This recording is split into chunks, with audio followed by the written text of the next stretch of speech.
A man who has been on the police radar as a thief in the downtown Kingston business district was killed. He has been identified as Sean DaCosta from Hanover Street in the parish. Sources indicate the deceased may have linked to a known criminal gang operating in the area. The circumstances of DaCosta's killing are not immediately clear. One man is dead and another nursing gunshot wounds following a brazen daylight attack at a bar in Cook River, Anata Bay, St. Mary. Dead is 31-year-old construction worker Sanjay Villette Stewart. His 47-year-old friend Frederick Hines was injured during the assault.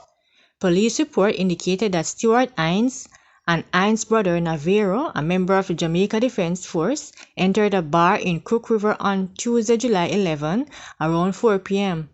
The men reportedly made an order while Navarro handed a box lunch to the bartender. While being served, a man entered and ordered 2 beers. Upon being served, the man reportedly pulled a firearm and pointed it at Stewart and opened fire.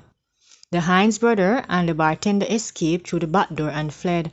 They were reportedly chased by gunmen who were traveling in a white Axia motor car. The armed men opened fire, hitting Frederick in the arm. The men then fled the scene.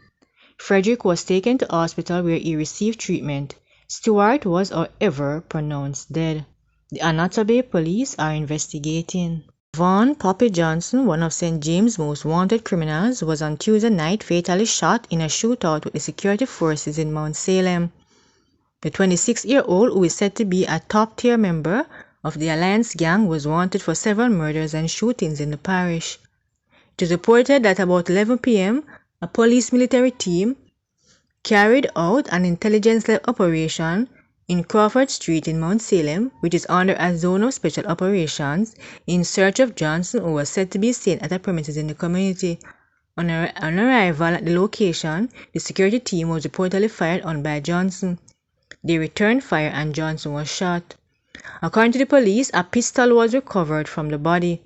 They indicated that Johnson was one of the high-value criminal suspects operating in the St. James Police Division, noting that intelligence has linked him to several crimes over the past decade.